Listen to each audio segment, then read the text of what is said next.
came in here and he kicked its ass. He came in here and he worked the program.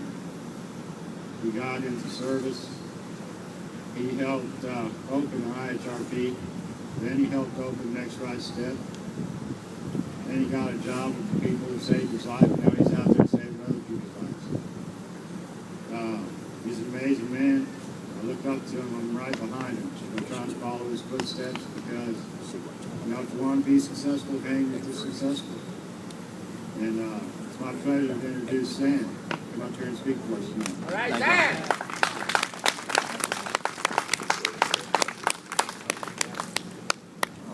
Thanks, Mark. Man, what a pleasure. I'm Samuel Lott, and as I mentioned earlier, I'm an alcoholic addict. I'm also an IHRP graduate, and as of now, I'm 3 years clean and sober. I can't believe it, man. Yeah, I didn't think I would get this far, and I had no idea that my life would change and that I would become who I am today. Because when I got here, I was a wreck, and I had very little hope, very little direction. I hated my own guts, and I couldn't get along with anybody. Well, this little piece of our program, the preamble that we call How It Works, it says that our stories disclose, they tell that about, you know, what happened, what we're like, and what we're like now.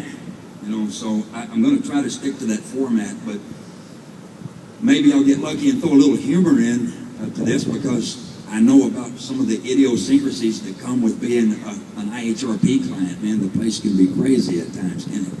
So, but I'll be 50 years old in August, and I started messing around with dope when I was 14, you know, and I was 46 when I became homeless here in San Antonio and ended up here in the IHRP. I had lost everything to my name. I'm one of those guys that once upon a time I had a really good paying job. I had a great wife and the career and the house and all of that good stuff, and just, you know, my addiction just kept flaring up again and again and again over the years, and that stuff doesn't just go away. You know, I might could have beat it down a little and maybe just hang out in the bars and drink a little beer here and there, but always the addiction would rear its ugly head, and every time I spun off and twisted off, it got a whole lot worse than the last time. And I found myself homeless at the age of 46, having lost everything I had except for, I had a backpack, you know, a pair of boots, jeans, and a few shirts, and a pocket knife. You know, that was it. And my drugs of choice have changed over the years. I've found that, you know, I like to talk with people about the dope and what kind of dope I did outside the meetings, so sort of 101, but I find that it's not that important to go into the details. My drugs of choice changed a lot over the years, and I can talk to just about anybody about any kind of dope. So the point is, though, for me, alcohol, dope, whatever, it's all the same. It's about changing the way I feel. It's about getting out of reality. It's about coping with who I am and not liking who I am. It's about medicating my spiritual sickness, because that's what it was for me. I like to think that, and I understand now that I was spiritually sick all those years. I got in and out of trouble, but I was also, you know, I had a good side to me. I mean, I had a lot of friends, a great family. My family loved me, and it wasn't as if I was always just a worthless monster everywhere I went. I did good things in the world too, but the addiction also caused me to do a lot of very harmful things, get in a lot of trouble, hurt a lot of people, that sort of thing. So ending up here in San Antonio, Haven for Hope had just opened in the early spring of 2010. Well, when Haven for Hope opened, I was right over there at the Bexar County Jail Annex. I was in Unit 4D, bunk number 60. And any of y'all who has ever been over there, especially stayed in the Annex or the main jail, you know, you got these little bitty narrow windows like this. And so I'm in I'm in bunk number 60, Annex 4D, and I could look out this little skinny window and see the rooftops of Haven for Hope. Now, when I was homeless, the outreach people from Haven for Hope had kind of scooped me up down at Travis Park one day and brought me on a tour of Haven for Hope. This is way before it ever opened. There wasn't anybody living here, and there was barely anybody working here. Security was working here, and like I said, the outreach. So the Reverend Ron Brown, he was up there getting the word out on the street about Haven, and he was picking us up and bringing little van loads of us, 10 or 12 at a time, and letting us walk the campus. And he showed us the dorms. This is before IHRP opened. It's when I got to, talking with case managers and counselors, people like that, and there was some problem with dope, over here on the campus after Haven opened, and they realized, we got to do something about this. So, from what I understand, Haven for Hope cut a deal with Center for Healthcare Services, which is now also known, by the way, as the Center for Hope. They officially changed their name to the Center for Hope, to open up an in-house recovery program, a 90-day program to introduce people to the concepts of recovery, the 12 steps, sober living, just learning how to live all over again. And I was pissed. I was pissed because I was living at Haven for Hope, and I was out just jacking around town one day, and I get back, and on my bunk there's a letter from my case manager that says, Mr. Lott, either you go into IHRP or you're out of here, basically. So that kind of pissed me off. I was like, man, dude, you don't know anything about me. Who are you to tell me that I need help? I mean, you don't know anything about me. And the only thing you did know is that when I came through Haven for Hope intake, I told you that I had done some dope in the past, but, I mean, come on, So I got all bent out of shape about it, and I went and confronted him about it, and he said, no, look, man, I'm telling you, this is the best thing for you. Look at you. You're 46 years old. You're homeless. You told me it was because of dope. You've got hepatitis C.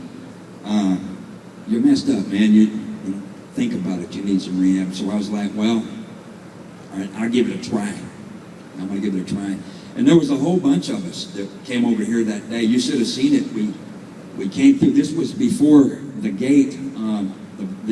The gates are a little different now than they were back then, but they opened up this one little doorway gate, and there was like 50 people standing in line with trash bags full of clothes and duffel bags, backpacks, that kind of thing, griping and groaning and bitching about, I don't know what they're doing with us here, man. What's up with this? So they filed us in through that door right there, and we're already arguing about, well, man, I don't want to sleep in the bunk next to this dude. He looks weird, and I heard he snores in the other dorm. And what do you mean we can't have any food in here, man? That rule sucks.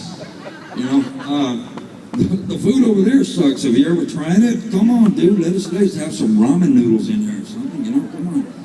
So, I didn't know if this was going to work for me or not, but so back then I wasn't sleeping well. I was real moody. And so Evan worked here back then, and I knew Mark Spratt back then, who works here now. And Mark was a good friend of mine, and we've kept in touch over the years. They came in and explained the curriculum of IHRP to us and said, look, you're gonna go to AA meetings. And I had heard of Alcoholics Anonymous before, but I didn't really know what was up. And if you think about it, it's kind of a funky sounding word. You say alcoholics, that means people who stay drunk all the time. And then the word anonymous, which means nobody knows who you are. So I thought it was like, okay, so this is a place where you go get drunk all the time and nobody knows who you are. That was when they said Narcotics Anonymous. I was like, so that's where I go score. But so I went to my first AA meeting right over there in the volunteer center where you guys go, and I kind of. I listened. They had somebody from outside come in, and I listened to people share, and I started kind of thinking, some of these stories I really can relate to.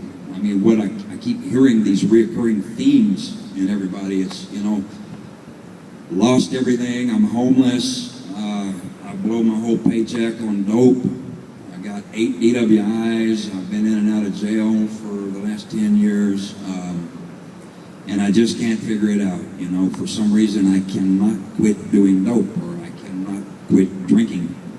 And of course I can relate to that because I can look back over my life and see how many times I got in trouble over dope and drinking. I mean, every time since the age of, say, 14 or 15, that anything happened to me that meant trouble or discipline or court costs, anything like that, it definitely was connected to alcohol or drugs. And I just kept on and on and on going with it. Well, so I plugged into Alcoholics Anonymous here while I was a member of IHRP, and they suggested getting a sponsor, you know, and that's another one of those ideas I did not like very much. My whole thought behind that was, well, why should I share my deepest secrets with another human being when this is between God and me? I mean, I don't need to tell anybody else the worst of the worst of the worst bullshit I've ever done. And besides that, it's embarrassing. You know, I mean, I kind of fought that for a while. And at that time, IHRP was new, and it was not mandatory that you get a sponsor right off the bat. I think I understand. I heard that they do that now, and I think it's a good move. But because I was one of the guys that fought the idea of sponsorship, but I did keep going to meetings, and I read the literature while I was here. And I started hearing some of the better and final points of sponsorship and kind of the advantages of having a sponsor. And it wasn't until I got my first weekend pass that I got off campus and I started hitting up some of the AA clubs around San Antonio.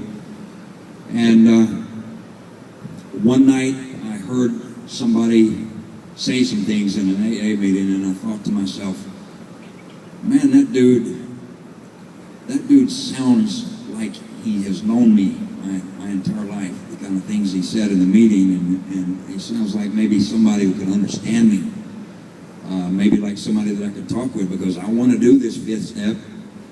You know, I want to get through this, and I want to get to that 9th step, because I keep hearing in the meetings how important these crucial steps are, especially getting past 5 and 9, you know, to have to admit to God, to myself, and to another human being the exact nature of my wrong, and then eventually get on to make direct amends to such people wherever possible, except when to do so would injure them or others. You know, I started thinking about this as like, this is hard stuff.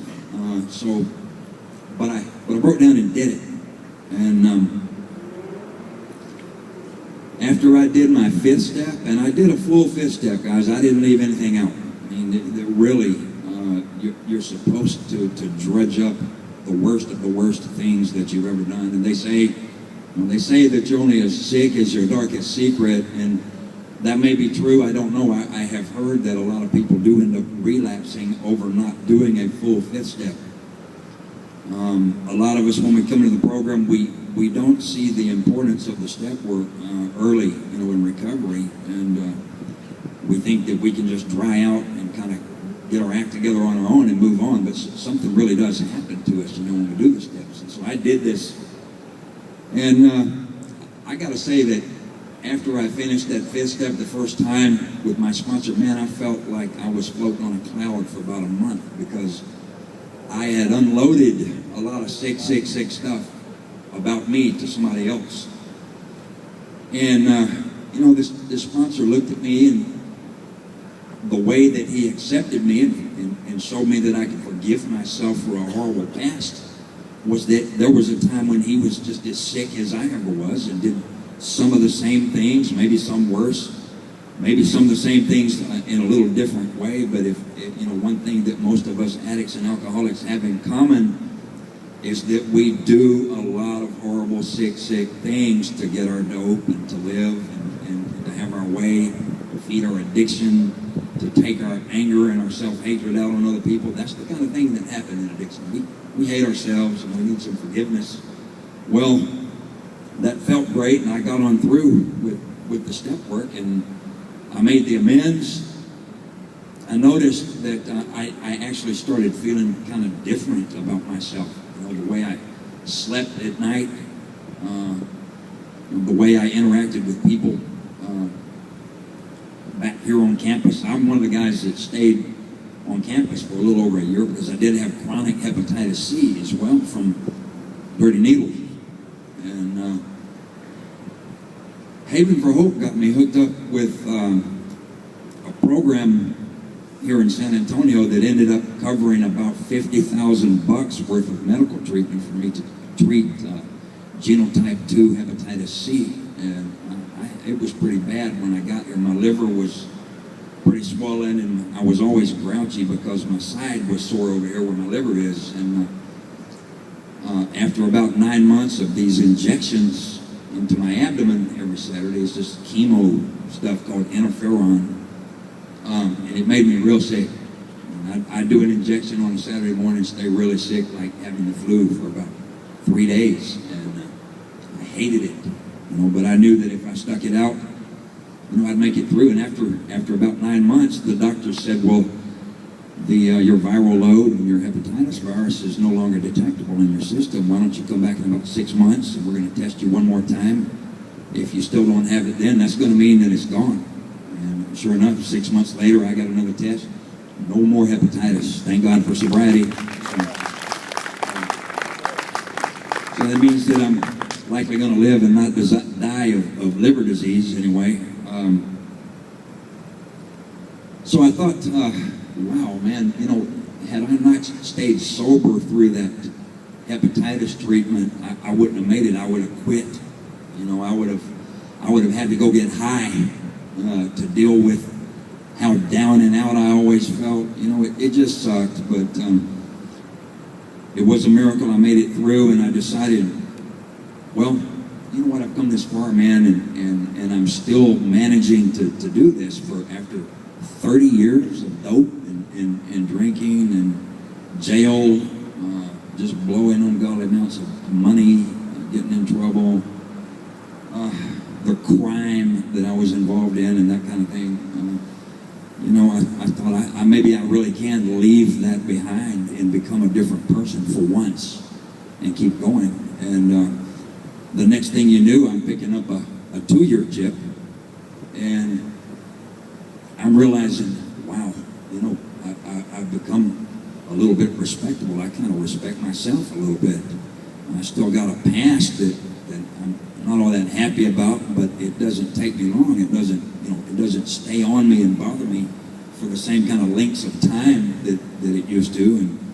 And I work my program on it, and anything about the past that bothers me, I let it go pretty quick because I know how to forgive myself through the step work. You know, through talking to sponsors, coming to meetings, talking about these things at meetings. And around 2 years sober, I had been back over on the main campus for a while, and Pay It Forward Ministries decided to open up a program over here called Next Right Step.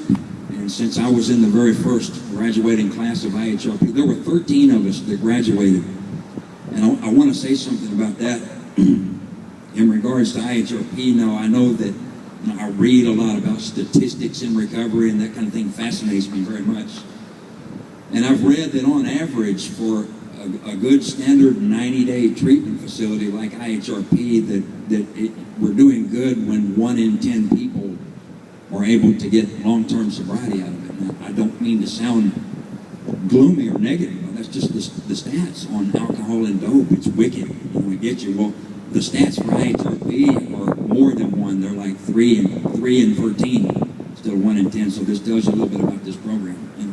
And you guys, you know, you've got a good program here. So there were 3 of us from my original, very first graduating IHRP class here that we're still clean and sober, you know, 3 years later.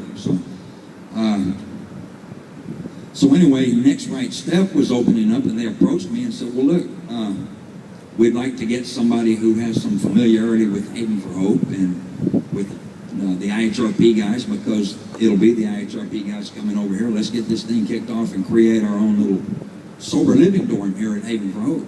And I think when they asked me to manage that, I think I stretched it out for about 2 months before all of a sudden Center for Healthcare Services had some job openings. And I thought, well, you know, with my crime record, and I had a reputation for being real moody and having a temper, you know, and all that, you know, they're not going to hire me. But I went ahead and applied, and they called me, they hired me. It's like, what? So I'm going to have a full-time job with a decent salary, benefits, and the job keeps me connected to recovery. I like that, and I come to find out that Haven for Hope and the Center for Hope, they like to hire people like us because we know how to spread the message. We know how to help people. We know what people in recovery feel like. We've lived it. We're able to connect, you know. And so I'm going to tell all you people, there's going to be a chance for you to do that too. You know, Mark, Evan, me, Ron Lopez, I think most of the lady RSSs too. You know, we're all in recovery, and we like staying close to recovery, and it just feels good to have a job that's about recovery too. So, but I leave the job behind when I get off work, and I work my own individual program of recovery too, and I still go to meetings around town. Some of the times that I've had speaker night, I like to tell some war stories, you know, that happened to me back when I was using some of the crazy stuff, and here's one of the ones that I like to tell people to kind of illustrate how crazy it can get in addiction. I can pick, you know, 1 out of 1,000 stories, but one that comes to mind happened back around 2003. I was strung out on prescription pain medicine called Oxycontin, and I had a never-ending source of it. I was washing it down with Budweiser, and I had sticky fingers back then. I had a pickup truck, and one night I was drinking in an Applebee's at a small town here in Texas, and this little Applebee's bar was situated in front of a Home Depot, kind of like in the parking lot area out there. You've seen some of these places where you'll have a big shopping center, but there'll be like a little grill or a bar or something out in the parking lot. Well, so I'm in there getting kind of tore up one night, and I go out to my truck, and I look over into the parking lot of this Lowe's, and there's like 10 or 12 16-foot flatbed trailers strung together with like a little metal cable. And I just happened to have a pair of bolt cutters in the toolbox in my truck. So I looked around, no cops, and I back up over to one of these trailers and back my truck up to it. I set the hitch on it, lock her down, I cut the cable, and take off with this trailer on the back of my truck. I just stolen the trailer from a Home Depot. And it gets worse or better, however you want to say it. This is a small town, you know, where I lived, and I'm cruising around out in the country with this stolen trailer hooked to the back of my truck. And I drive past this dude's farm, and I look and see he has 3 or 4 four-wheelers sitting out in his front yard. So, you know, in my mind, I'm thinking, all right, I'll probably get $300 for the trailer, and if I throw one of those four-wheelers on it, I'm about adding another about $800 to it. It'll get me about $1,100 here. I'm going to get me a big sack of dope by the time I do all this, so I'm going to do it. So I swing the truck around, and it's 3 in the morning, and I pull into this person's yard with my lights out on my truck and ease up to where this four-wheeler was. Well, the trailer is one of those that kind of tilts back, you know, has the ramp on it. I get over to this four-wheeler and pop her in neutral and push it up on the trailer. And right about that time, I heard somebody go, "Hey!" like that, and I turn around, and this guy had heard me or seen me or something's coming out of the house, and he starts running over towards me, and so I run and jump in the truck and start slamming in drive with him coming through the yard screaming at me.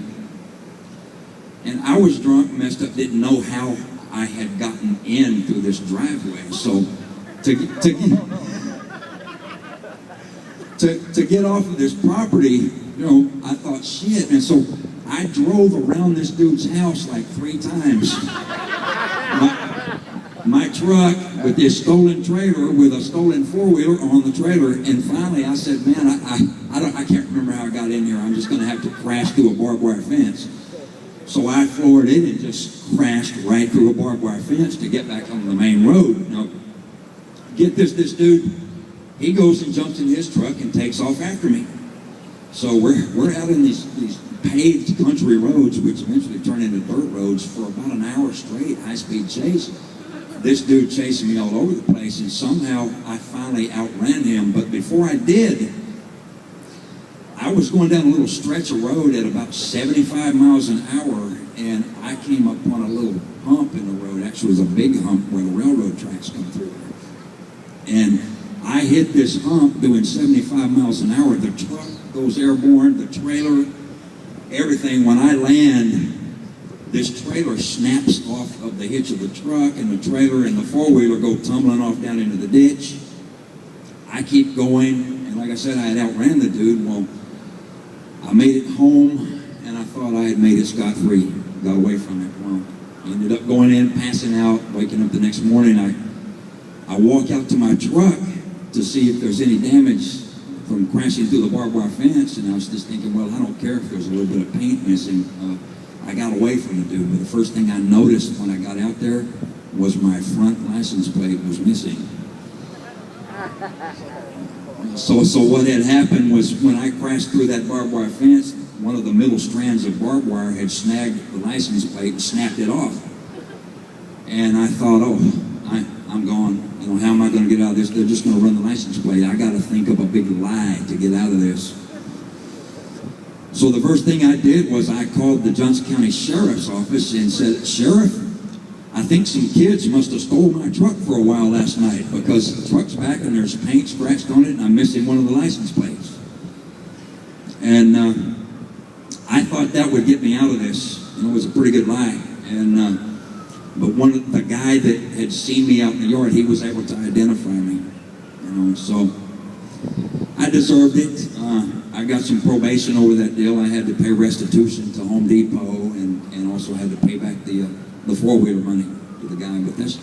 But that's just one example of the insane, stupid kind of shit that we'll do to fund our habits, or it's the kind of thing that we'll do for entertainment, you know, while we're high and drunk. And believe me, that's only one of 1,000 stories. At 3 years sober, I'm not going to tell the same kind of stories I would tell when I was only 1 year sober. You know, I'd tell the worst ones back then. So I want to tell you all about, you know, some of the other good things that have happened to me in sobriety. While I was homeless, I had become estranged with my immediate family, that being my mother, my father, both my brothers, and some other family too, aunts, uncles, cousins, that kind of thing. I used to just feel a lot of guilt, you know, about that I had disappeared and become homeless on the streets of San Antonio, Texas, nobody knowing where I am. And that was another reason to stay high. You know, the guilt, the shame, the hating myself for the kind of pain I had caused my family. So my family and I are reconnected now. We're doing better than ever. More of the rewards that come with sobriety. This is financial stability. A lot of those promises have started coming true for me, and I do mean a lot of them. The promises are real important to us, because I said when we get here, a lot of us have lost everything, and we've lost everybody. And I found that you know, in regards to the people that we love, when we're doing the drugs and the drinking, it's our families that are usually the last to leave us. You know, we lose our friends and our wives, our girlfriends, and all of these kind of people, and usually our families kind of stick it out with us to the very end, but eventually we lose them too. So the way that works is that a lot of times it's the family who is the last to come back to us. You know, and I didn't think that would ever happen, but it meant a lot to me to be able to hook back up and hug my mother and shake my dad's hand and hug him and go spend Thanksgiving and Christmas at home, that kind of thing. Well, that started happening for me last year. You know, and that felt great. There came a point where I finally just felt like sending an email home and saying, look, y'all, I'm alive. You know, this is what happened to me, and I'm so sorry for what I did to everybody. I know you've been wondering where I've been, but here's the story. And I'd like to see everybody and start over again. And that happened for me. That meant a lot to me. I didn't think that I was the kind of man before that could ever be in a good relationship with a woman. You know, I've been married before. Alcohol and dope destroyed every good relationship I ever had. It destroyed the bad ones too. You know, a lot of the relationships that I did have were because of the dope or the booze. I would meet a girl at a dope house or a bar, and not to say that we couldn't have some fun, be friends, and have a decent relationship, but you know, I can look back on that now, and in all honesty, can tell myself that the kind of relationships I got into back in the bar days and the dope days, they were not healthy. They started out sick, and they usually ended sick. You know, and then even if I got lucky enough to meet a good girl, the addiction or the booze would always destroy it.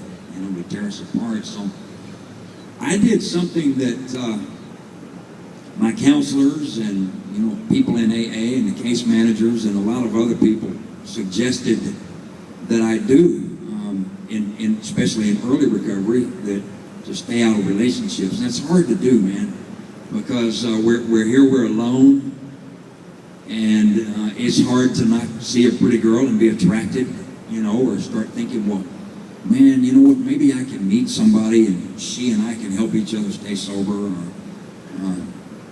you know, maybe if I just had a good woman in my life, you know, that would give me a reason to straighten out. You know, but I saw a lot of my friends from IHRP try to do that while I was here.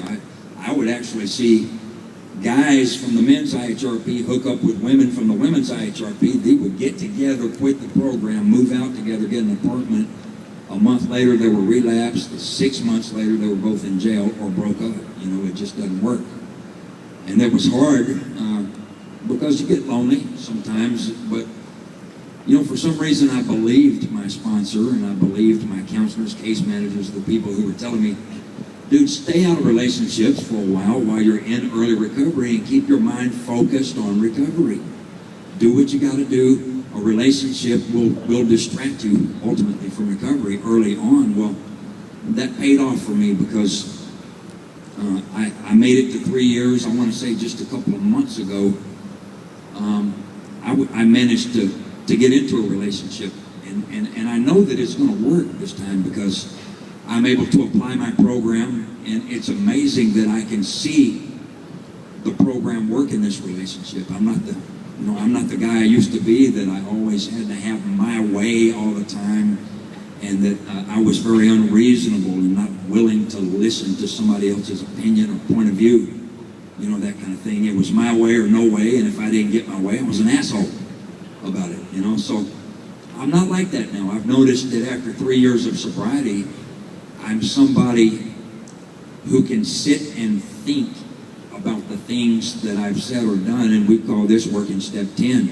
You know, I continue to take personal inventory, and when I'm wrong, I promptly admit it, and I can do that. If at the end of the day or an hour after an argument or something, I can do that now. I can look and think to myself, you know what, man, maybe I was being a little bit unreasonable, and I'm going to think this through a little bit more.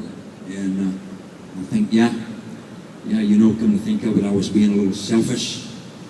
And I'm sorry about that. You know, I don't want to do that anymore. I want to be fair and reasonable. I've learned that I can think this way in sobriety, and when I was not sober, I didn't. You know, in sobriety, we can put some money together and get ourselves decent clothes, vehicles. We can eat the kind of food we like. I never run out of cigarettes. Yeah, and I remember when I was living in IHRP here, where am I going to scrounge up my next $1.10 so I can get me a half a pack of cigars or something? You know, I haven't given up the tobacco yet, but I'm still in touch with people that I graduated from IHRP with, and we're great friends. I work here on campus now for a program that gets addicts and alcoholics housing. if they meet certain criteria, that's fun, and it's nice, it's neat. I get to watch people get into housing, and I get to help keep them there, and I often, I'm on campus, and I know the drill, I was in IHRP, so I know what it means when you see 50 guys, single file, walking through the guard shack, cutting in, going over for breakfast at 7 o'clock in the morning, and I look and I think, well, I want to come see these guys and talk to them someday, and I want to let them know that IHRP works. I want to let the girls know, that IHRP works. Richard Hamner, if y'all haven't met him yet, Richard Hamner to this day is still a mentor for me. Can we give him a round of applause, please? Richard Hamner is still the director of IHRP, and I see Richard off in a Big Book Dick. What would we do without him? I've been to so many Big Book studies with Big Book Dick, and to this day, I still remember the quotes, and I have things written down that I heard from Big Book Dick 3 years ago, when I was doing the same Big Book studies that you guys are doing now. I like to reach out to the younger guys and say, dude, don't let yourself be 46 years old and have to start up. You don't have to go that far with it. You know whether or not you are an addict. And my sponsor has a little saying he tells me that reminds me of from time to time, and it goes like this, okay? The saying says that once we know the truth about something, we can never unknow the truth. So once you come to learn the truth about something, you can never get to the point where you don't know that truth. And if I have already admitted the truth that I am a drug addict, an alcoholic, I can't forget that. It's the truth, and it's going to stay the truth forever. So maybe you can take those words with you and use them, and remember that if you've come to the point that you admitted that you were powerless, well, that's a truth that you can never unknow. And so to you younger guys, you don't have to get there. To the guys that are my age, this is even harder. When we get up in our 40s and we hit bottom, lose everything and everybody, we think of all the things that we should have done. I should have listened. I should have done what my mother said, what my first wife said. I should have listened when they told me dope is no good, and now look at me, I'm 46 years old and ended up homeless. This is the one thing I like to tell through the guys that are my age, 40 and 50 and even beyond. I'm happier than I've ever been, man, really. I feel like I'm 30 years old again. And my day-to-day life is more stable and consistent and happy. I'm happier than I've ever been. And I like to relay that to the guys that are, up in their 40s and 50s, that you can do it. It's not over, and you can have a very reasonably happy rest of your life, even if you are an extreme alcoholic or drug addict. So that's one of the messages that I like to pass along. I'm going to look here and see it's bumping 8:30, so I think we're supposed to wrap it up now. I just want to say thanks for having me, guys. I love IHRP, and IHRP gave me a kickstart in life, got me to the point that I never thought I would be. I'm happy. I pray to God every day. Things are going well for me. Work the steps. Get a sponsor. Listen to people like Richard, Big Book Dick, your RSSs, Evan, Mark Sprack, Ron Lopez. These guys, they know. I know that it's hard. Early recovery sucks. It can, but there's a payoff. There's a payoff, and I know that I'm one of many that are proof. Okay, thanks, guys. I appreciate you.